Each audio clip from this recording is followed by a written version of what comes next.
সকাল বাজে এখন মেবি 7:40, 7:30 বের হওয়ার কথা। আর্জেন্টিনার খেলা দেখতে যাচ্ছি, টিএসসিতে নাকি পর্দায় দেখায়। কুফা ধরছে, কুফা কুফা ধরলে যা হয় আর কি।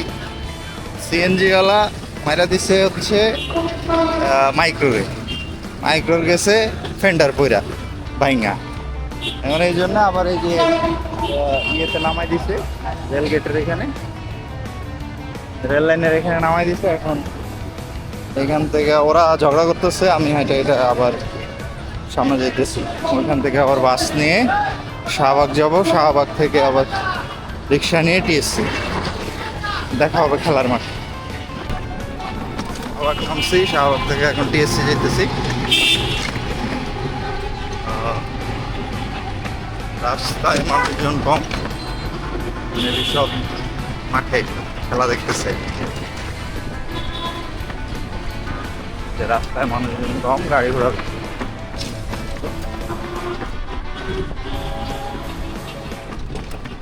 দেখি ওইখানে যায় কি অবস্থা। সবাই উল্লাস করতেছে, এখানে গোল দিল নাকি জানি না, দেখি। ভাই আমি লিটারালি রিক্সা থেকে নেমে ঢোকার সাথে সাথে দেখি সবাই চিল্লাচিল্লি করতেছে, উল্লাস করতেছে। তো পরে যেয়ে বুঝলাম যে আসলেই গোল দিছে। আমি ভাবছি হয়তো গোল দেয় না, এমনিতেও হইতে পারে, বাট দেখি যে না, আসলেই গোল হয়ে গেছে। অ্যান্ড হচ্ছে আমি পরে ওইটা আবার মোবাইলে দেখছি, আপনাদেরকেও দেখাইছি, আপনারাও দেখতে পারেন। তো আমার ভাগ্যটাই ভালো যে আমি যাই হচ্ছে গোলটা পাইছি। আর ভাই এখানে যে পরিমাণ শব্দ, যে পরিমাণ মানুষ উল্লাস করতেছে, আপনাদেরকে একটু জাস্ট শোনাই তাহলে বুঝবেন। এই জন্য আমি ব্যাকগ্রাউন্ড সাউন্ড কেটে দিছি।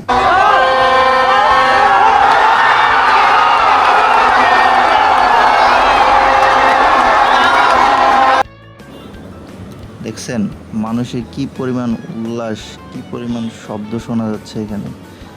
আর ওইদিকে তো বাঁশির প্যাঁপো শব্দ আছেই। মানে এখানে আসলে আপনাকে এটা মাইনে নিয়ে আসতে হবে যে এখানে আপনাকে উল্লাস করতে হবে, উল্লাসধ্বনি শুনতে হবে। প্রত্যেকটা মানুষ এখানে উল্লাস করতে আসছে, সবাই আর্জেন্টিনার ভক্ত, মেসির ভক্ত। এবং কি এখানে যে পরিমাণ মানুষ দেখতে পারতেছেন, এখানে ঠেলাঠেলি একটু হবেই বের হইতে গেলে, ঢুকতে গেলে। অ্যান্ড হচ্ছে আপনাকে ভিড়ের মাঝে দাঁড়াইতে হবে। অ্যান্ড এখানে দেখতে হয়তো আপনার একটু অসুবিধা হবে, উঁচু জায়গায় না দাঁড়ালে হয়তো আপনি পুরো স্ক্রিনটা দেখতে পারবেন না। সো ওই চিন্তাটা মাথায় রেখেই আপনাকে এখানে আসতে হবে উল্লাস করার জন্যে। এটা নর্মাল কোনো কাক না, অথবা অসুস্থ। আমি সকাল থেকে কিছু খাই নাই, সো খেলা দেখে হালিম চত্বরের এদিকে চলে আসলাম। আসার পরে এই যে ছোট বন্ধুটির সাথে দেখা হয়ে গেল।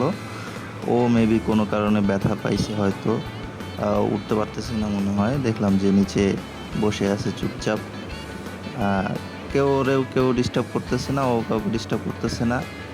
ওর সামনে আবার এক ভাই বসে আছে চুপচাপ, ভাইয়ের মতো কাজ করতেছে, ও ওর মতো কাজ করতেছে।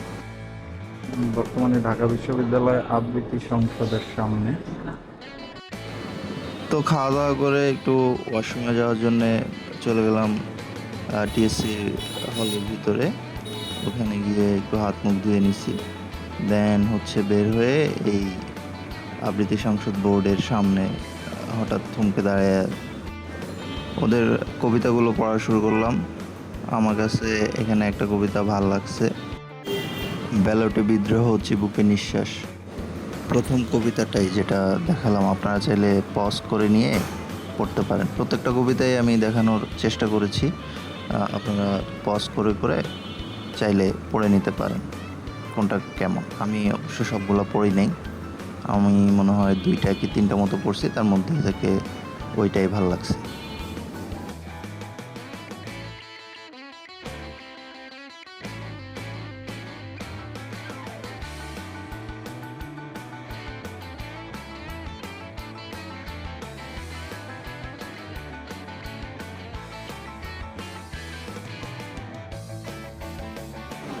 তো কবিতা পড়াটা শেষে আমি এখান থেকে বের হয়ে গেলাম, বের হয়ে বাসার জন্য রওনা দিলাম।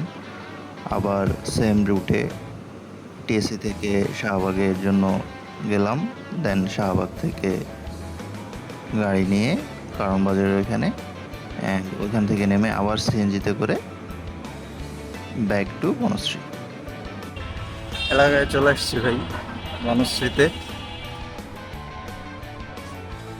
গরমে অবস্থা খারাপ, বাসায় যাচ্ছি।